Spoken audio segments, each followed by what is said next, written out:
तो नेक्स्ट और last question है आपका इस पर्टिकुलर केपलर की दुनिया का, केपलर की कहानी से related. Deduce Kepler's law from the Newton's gravitational law. तो केपलर ने ग्रहों की गति के संबंध में जो लॉज दिए थे, तो न्यूटन के गुरुत्वाकर्षण नियम से केपलर के नियमों को प्रतिपादित करना है, निकालना है। हमने न्यूटन की बात लिखी। अकॉर्डिंग टू न्यूटन, न्यूटन के अनुसार बिटवीन प्लैनेट एंड सन, दुनिया के कोई भी दो द्रव्यमान हो, लेकिन अभी हम बात कर रहे हैं किसकी, प्लैनेट और सन की। तो बिटवीन द प्लैनेट यानी ग्रह और सूर्य always gravitational force take place. तो ग्रह और सूर्य के बीच में गुरुत्वाकर्षण बल रहता है, और न्यूटन कहता है कि उसका रिजल्ट ऐसे निकलता है, जहां पे कैपिटल एम जो है वो सन का मास है, द्रव्यमान है, स्मॉल एम प्लैनेट का मास है, और आर क्या है, डिस्टेंस है बीच की, डिस्टेंस बिटवीन क्या हुआ, सन और ग्रह, सन डिस्टेंस बिटवीन देम लिखते हैं, उन दोनों के बीच की दूरी। ठीक, अब ये जो बल है इसकी दिशा किधर होगी, तो इसकी जो दिशा होगी वो दोनों को मिलाने वाली रेखा के अनुदिश होगी, अलोंग द लाइन ज्वाइनिंग। भाई अगर मैं यहां पर एक डायग्राम बनाऊं, ये सन है यहां पर, और ये आपका प्लैनेट है, इन दोनों को मिलाने वाली रेखा है ये। तो ये जो फोर्स है वो कैसा होगा, इन दोनों को मिलाने वाली लाइन के अलाउंग ही तो होगा, पक्का ना। तो ये जो फोर्स होगा यहां पर कैपिटल एफ की डायरेक्शन विल बी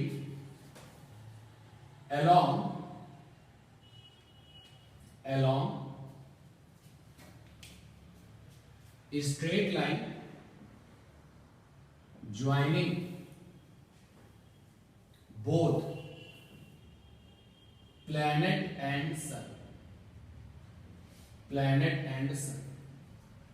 मतलब लाइन के परपेंडिकुलर कोई फोर्स नहीं होगा। भाई जब ये मेरा ग्रेविटेशनल फोर्स, गुरुत्वाकर्षण बल, जैसे बात करते हैं, सन ने ग्रह पर जो गुरुत्वाकर्षण बल लगाया है उसकी दिशा क्या है, उसकी दिशा ये लाइन के अलॉन्ग, और ग्रह ने जो सन पर लगाया होगा उसकी दिशा उधर हो जाएगी। तो एक बात तो पक्की है ना कि इस मिलाने वाली लाइन के परपेंडिकुलर लंबवत कोई बल नहीं है, क्योंकि जो बल की दिशा है वो लाइन के क्या है, अलोंग है। यानी कि अगर मैं पोलर कोऑर्डिनेट में बात करूं, तो ये जो बल है वो कैसा है, रेडियल लाइन के अलोंग है। बल कैसा है, रेडियल लाइन के अलोंग है। रेडियल लाइन क्या होती थी, यहां पर आपने पोल ले लिया और पोल से मिला दिया प्लेनेट को, तो मिलाने वाली लाइन का नाम क्या था, रेडियल लाइन, जिसके कोऑर्डिनेट आप लिया करते थे r, थीटा। तो कॉन्फिडेंस से कहना है, और कॉन्फिडेंस के साथ ये समझना भी है कि जब बल केवल रेडियल लाइन के अलोंग है, तो त्वरण भी केवल रेडियल लाइन के अलोंग होगा। तो वही लाइन लिखी है, मतलब लाइन के परपेंडिकुलर कोई बल नहीं होगा, कोई फोर्स नहीं होगा। इसलिए सो ट्रांसवर्स एक्सेलरेशन, जानते हैं इसके बारे में, रेडियल लाइन के परपेंडिकुलर, तो ट्रांसवर्स एक्सेलरेशन at क्या होगा, 0। लॉजिकल तरीके से हमने ये बात कही, ठीक है। और रेडियल एक्सेलरेशन क्या हो जाएगा भाई, रेडियल एक्सेलरेशन त्रिज्यी तो है, रेडियल एक्सेलरेशन। तो रेडियल एक्सेलरेशन निकालने का जो फंडा है वो है d2r/dt2 माइनस का r dθ/dt का होल स्क्वायर। अभी थोड़ी देर पहले हम लोगों ने इसको निकाला था, तो ar की वैल्यू आई थी, अभी भी लिखी हुई है, पिछली क्लास में भी हमने देखा था इसको, तो आई थी ar की वैल्यू माइनस का h² d2u अपॉन dθ2 और प्लस का u ये आता है। और क्या क्या निकल के आता है, हम लोग u बराबर क्या मान लेते हैं, 1/r, और हमें क्या मिलता है हमें ये भी मिलता है D theta by D T is equal to क्या मिलता है एच यू स्क्वायर। ठीक है, ये सब मिल चुका है हमको। तो इस तरीके से न्यूटन कहता है कि भाई ऐसा है जो मेरा ये ग्रेविटेशनल फोर्स है ये केवल और केवल जो है अलोंग द लाइन होगा, इसलिए लॉजिकली ट्रांसवर्स को अगर हिंदी में कुछ कहोगे तो अनुप्रस्थ कहा जाएगा, अनुप्रस्थ त्वरण। तो ट्रांसवर्स एक्सेलरेशन तो होगा नहीं, केवल रेडियल वाला होगा, और रेडियल वाला एक्सेलरेशन भाई ये है। ठीक है, निकाल चुके हैं। कैसे? तो सपोर्ट में कुछ बातें, u को हमने 1/r माना था और फिर पूरा सॉल्व किया था। एक चीज हमको और मिली थी वो भी लिख देते हैं, d2r बाई dt2 की वैल्यू कितनी मिली थी? माइनस का h square u square d2u upon d theta, ये मिल चुका है सब कुछ। ठीक है, तो हम यहां पे सिंपली वी नो दैट कि इफ u बराबर 1/r तो ऐसा है, फिर ऐसा है, तो ये मिल जाता है। अब ये जो त्वरण है, क्योंकि बल की दिशा ये है, ग्रह पर लगने वाली फोर्स की डायरेक्शन ये, तो त्वरण की दिशा भी है। ठीक है, पक्का। अब त्वरण की दिशा जो है वो एक पॉइंट की तरफ है, एक फिक्स पॉइंट की तरफ है, और ऐसे फोर्सेस जो एक फिक्स पॉइंट की तरफ होते हैं या फिक्स पॉइंट से अवे होते हैं वो क्या कहलाते हैं? सेंट्रल फोर्सेस कहलाते हैं। और हमें ये भी पता है कि ग्रह को चक्कर लगाने के लिए क्या चाहिए? अभिकेंद्र त्वरण चाहिए। अभिकेंद्र त्वरण यानी सेंट्रीपिटल एक्सेलरेशन, और सेंट्रीपिटल एक्सेलरेशन भी किधर होगा? इसी तरफ होगा। यानी ये जो AR है वो क्या बन चुका है? सेंट्रीपिटल एक्सेलरेशन बन चुका है ना। तो यहां पर हमने देखा, इसको इक्वेशन 1 डाल दिया, और आगे हमने लिखा कि भाई ये जो AR है क्योंकि सेंटर की तरफ है, सेंटर किसको माना गया है? सन को माना गया है, इसलिए ये जो AR है कैसा है? Centripetal acceleration. तो AR जो हो जाएगा ये आपका, ये बराबर हो जाएगा AC। AC की इंग्लिश है सेंट्रीपिटल एक्सेलरेशन, हिंदी में इसको कहते हैं अभिकेंद्र त्वरण। इतनी बात क्लियर है? AR की वैल्यू लिखी माइनस का h square u square d2u d theta 2 plus का u। अब AC कैसे निकलेगा? तो AC बराबर हो जाएगा फोर्स अपॉन मास। हम किस पर त्वरण निकाल रहे हैं? ग्रह पर। नीचे मास किसका? ग्रह का। और सन का मास हमने कैपिटल M लिया है, और प्लैनेट यानी ग्रह का मान स्मॉल m लिया है। तो माइनस का h square u square d2u d theta 2 plus का u और 1/m, और फोर्स की वैल्यू ये रही, तो capital G capital M small m r square. ठीक है, इतनी बात। स्मॉल m से स्मॉल m कैंसिल, माइनस का h square u square d2u d theta 2 plus का u, और ये आ गया capital G capital M u square, क्योंकि 1/r स्क्वायर बचेगा। तो 1/r की जगह पर क्या लिख सकते हो? ये देखा, क्योंकि 1/r बराबर u स्क्वायर लगाओगे बेटा, ये u स्क्वायर कट जाएगा। ये आ गया d2u upon d theta 2 plus का u बराबर माइनस का gm अपॉन में क्या? h स्क्वायर लिख सकते हैं इसे। आइए यहां पर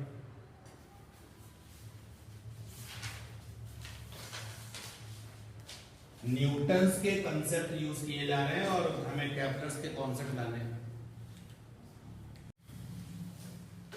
ये जो रिजल्ट लिखा हुआ है ये, इसको देखो, और जो हम लिख रहे हैं इसको थोड़ा सा लुक वाइज बदल करके देखना कि सेम चीज है कि नहीं। इस इक्वेशन को हम ऐसे भी लिख सकते हैं।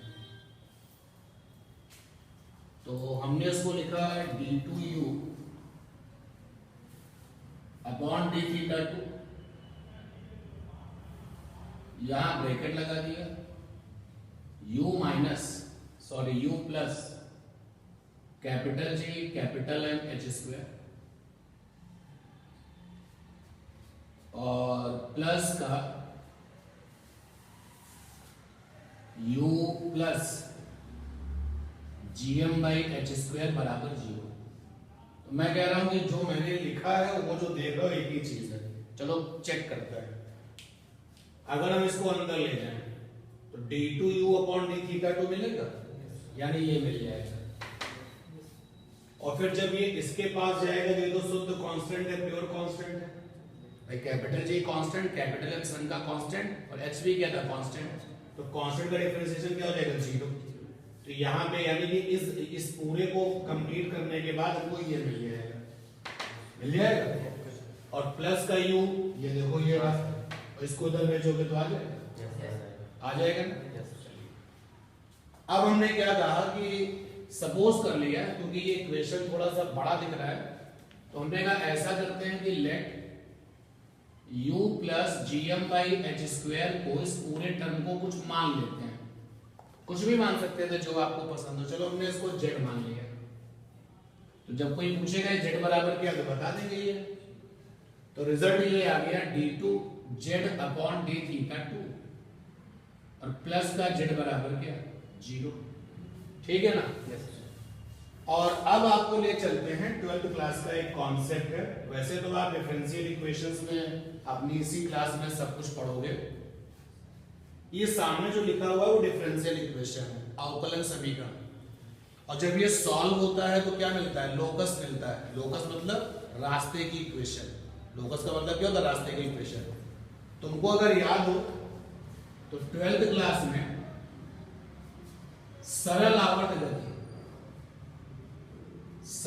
आवर्त गति का डिफरेंशियल यानी कि अवकलन वाला डिफरेंशियल इक्वेशन था, वो था d2x by dt2 plus omega square x बराबर 0। बताओ कितने लोगों को पता है यहां पर। आगे नहीं था, कुछ याद आ रहा कि ऐसा था। और जब इसी को तुम सॉल्व करते थे तो सॉल्व करने पर आता था x बराबर a साइन या कॉस जो तुम्हारी मर्जी हो, और साथ में आता था ओमेगा टी। ठीक है ना। अगर याद आ रहा है तो अच्छी बात है, ये इक्वेशन याद आ रहा होगा। आप देखो बिल्कुल वही लुक आ चुका है।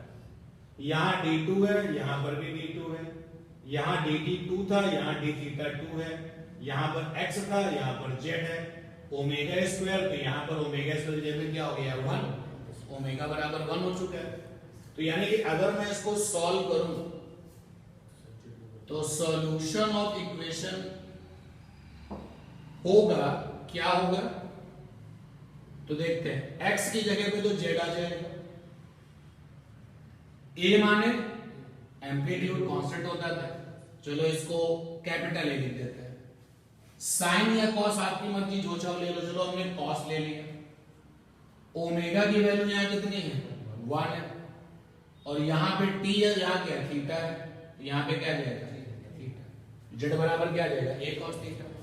सॉल्व करके ये आ जाएगा। तो इस इक्वेशन को सॉल्व करके, हमने सॉल्व नहीं किया, हमने आपको कंपेयर कराया। ये आपने जो सीखा सीधे लिख दिया मैंने। वो बात हम फिर से दोहराते हैं कि जब आप किसी इक्वेशन को सॉल्व करते हो तो आपको लोकस मिलता है। लोकस का मतलब है रास्ते की इक्वेशन मिलती है। तो ये निकल के आ गया मेरे पास। अब आप देखिए z की वैल्यू कितनी है, z की वैल्यू है u plus GM by H square. Note करते समय, नकल करते समय कैपिटल M बनाना है, और ये बराबर हो गया a cos थीटा। डन। यानी ये हमको क्या मिल रही है, रास्ते की इक्वेशन मिल रही है। इसको हमने ऐसे लिखा u बराबर माइनस का GM बाई एच स्क्वायर और प्लस का a cos थीटा। ठीक है। u की जगह पे लिख दिया 1/r, क्योंकि u बराबर क्या था 1/r, माइनस GM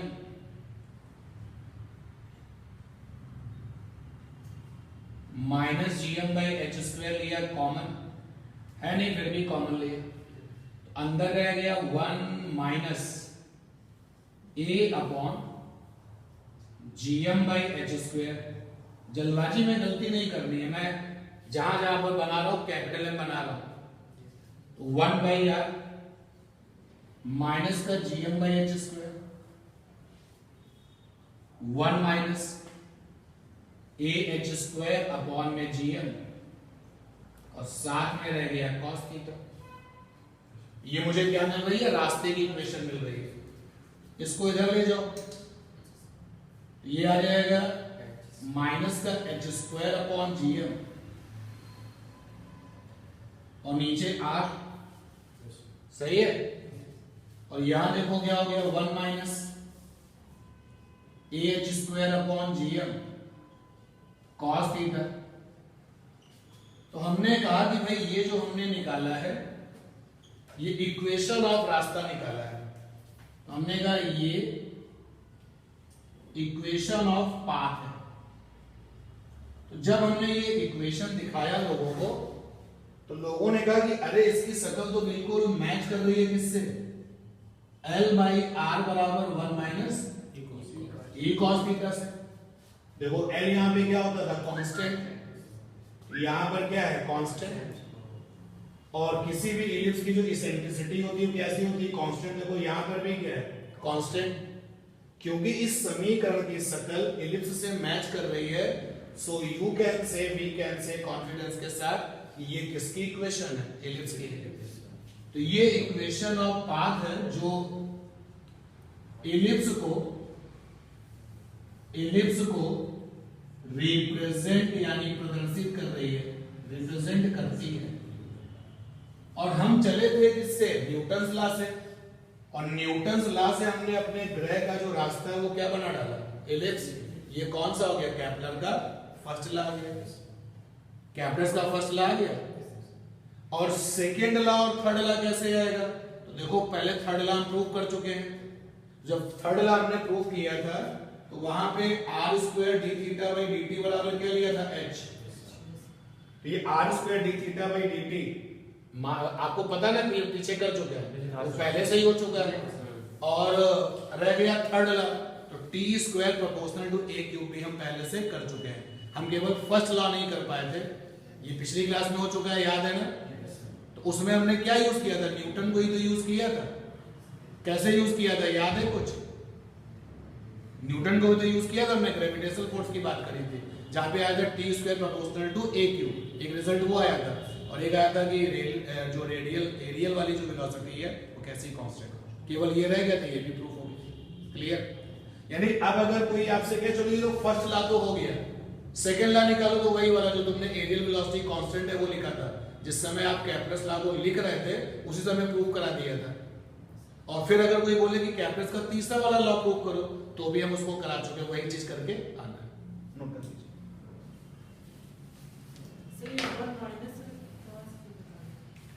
बेटा ये चीज देख रहे हो ना, तो मैंने नेगेटिव कॉमन लिया, अंदर क्या रह जाएगा, प्लस का क्या हो जाएगा, माइनस। अगर हम इसको वापस अंदर भेजें तो फिर से प्लस आ जाएगा, पक्का।